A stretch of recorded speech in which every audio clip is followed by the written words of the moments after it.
उत्तराखंड के विभिन्न शहरों से क्रिश्चियन समाज के हजारों लोगों ने आज देहरादून के परेड ग्राउंड से एक शांतिपूर्ण मार्च निकाला, जिसमें सबसे पहले देश में अमन और खुशहाली के लिए दुआ की गई।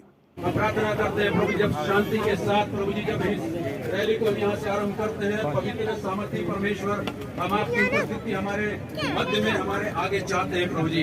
इसमें हम सब अपने लिए प्रार्थना करते हैं प्रभु जी, और साथ ही साथ हमारे देश के लिए भी प्रार्थना करते हैं कि प्रभु हमारे देश में प्रभु जी आपकी शांति होने पाए, महान परमेश्वर आपकी संपन्नता होने पाए प्रभु जी, और हम सब मानव प्रभु जी मिलके एक साथ प्रेम से प्रभु जी हमारे देश में रह सके और एक दूसरे की मदद कर सके। इस समय प्रभु जी आप हमारी सहायता कीजिए महान परमेश्वर, आरंभ से लेकर आखिर तक प्रभु इस रैली को प्रभु जी हम आपकी अगुवाई में सौंप देते हैं, हर एक अंधकार की शक्ति को दूर करते हैं। प्रार्थना धन्यवाद के साथ अपने मुक्तिदाता प्रभु यीशु मसीह के सामर्थी नाम से मांगते हैं, सुनो गहन कर। आमीन आमीन आमीन। दुआ के बाद देश भर में विशेष रूप से उत्तराखंड में ईसाई समाज के धार्मिक स्थलों पर सांप्रदायिक संगठनों द्वारा मारपीट और तोड़फोड़ किए जाने के विरोध में एक रैली का भी आयोजन किया गया, जिसमें वक्ताओं ने मांग की है कि उनके धार्मिक स्थलों पर तोड़फोड़ करने वाले व्यक्तियों के खिलाफ कठोर कानूनी कार्रवाई की जाए। वक्ताओं ने कहा कि ईसाई समाज हमेशा शांतिपूर्ण रहता आया है और कभी कानून को अपने हाथ में नहीं लिया, परंतु इस समय देश भर में सांप्रदायिक शक्तियां धर्म परिवर्तन के आरोप लगाकर ईसाई समाज के धार्मिक स्थलों पर तोड़फोड़ और मारपीट आयोजन कर रहे हैं, जबकि ये आरोप बेबुनियाद है। हम किसी को धर्म परिवर्तन के लिए नहीं कहते हैं। उसके बावजूद सांप्रदायिक सोच वाले व्यक्ति और संगठन हमारे समाज को बदनाम कर रहे हैं। अब तो कुछ जगहों पर प्रशासनिक अधिकारी भी ईसाई समाज को घरों में प्रार्थना करने से रोक रहे हैं। वक्ताओं ने बताया कि रुड़की में एसडीएम ने मीटिंग बुलाकर मसीह समाज को घरों में प्रार्थना करने पर रोक लगा दी है तथा असामाजिक तत्वों की ओर से भी मसीह समाज को धमकियां मिल रही हैं। आइए देखिए क्या कहते हैं ईसाई समाज के। मारपिटाई की गई, लगातार देश में प्रदेश में ये घटनाएं घट रही है और इसी के विरोध में ये शांति यात्रा थी।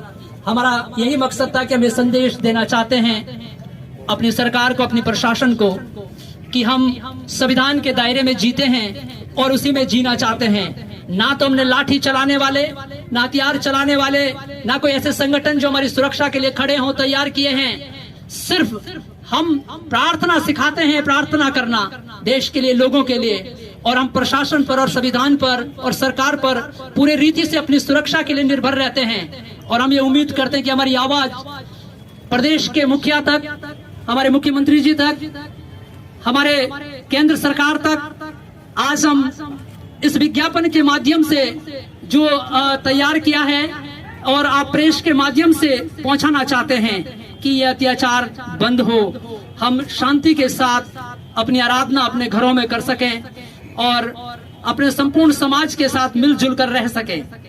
सो मैं अपने शब्दों को यहीं विराम दूंगा। धन्यवाद एक बार फिर से आप सभी का, बहुत बहुत धन्यवाद। प्रभु आशीष दे।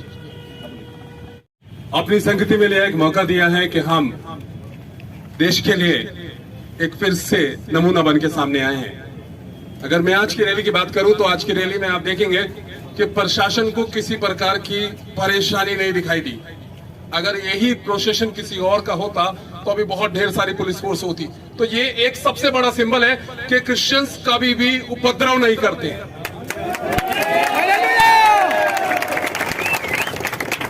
एक शांति का प्रतीक माने जाते हैं और देश के लिए हमेशा शांति का कार्य करते हैं, शांति के साथ देश हित में कार्य करते हैं।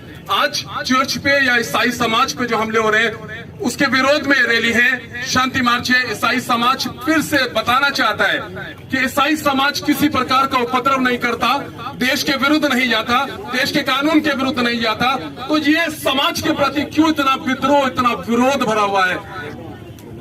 इस चीज का शासन प्रशासन ध्यान दे कि इस तरह के उपद्रव ईसाई समाज के लिए या ईसाई लोगों पर, चर्च पर या पास्टर पर इस तरह के हमले आने वाले भविष्य में ना हो। आज जो ये संदेश है ये शांति मार्च के माध्यम से, और अगर आगे ये हमले इसी तरह से होते रहे तो एक बड़े प्रदर्शन की ओर तैयारी है। अगर शासन प्रशासन आज भी ईसाई समाज के लिए जागरूक नहीं हुआ तो आगे एक बड़ी चुनौती हमारी ओर से भी है। क्योंकि दबाव या अत्याचार एक लिमिट तक बर्दाश्त किया जाता है, उसके बाद लोकतंत्र है और लोकतंत्र के आधार पे हमारे पास सारे अधिकार हैं कि हम अपने आप को प्रदर्शित कर सकते हैं। और उसी आधार पर आज हम यहाँ एकत्र हैं। ईसाई समाज ने एकजुट होकर के ये बताया, पूरे उत्तराखंड से लोग यहाँ पर हैं, जगह जगह से, कहीं से कुछ लोग कम आए हैं, कहीं से कुछ लोग ज्यादा आए हैं। मैं सबका शुक्रगुजार हूँ। इस एकजुटता के लिए धन्यवाद देना चाहते हैं, आपकी योग्यता के लिए धन्यवाद देना चाहते हैं कि आपने ईसाई समाज को प्रदर्शित किया यहाँ पर, उसके लिए शुक्रगुजार हूँ। और मैं आने वाले समय के लिए फिर आपसे गुजारिश कर रहा हूँ कि अपने अपने स्थान पर मजबूती के साथ गलत बातों का विरोध करें, जो समाज में दुर्भावनाएं फैल रही हैं उसके लिए बातचीत करें, संवाद करें लोगों से।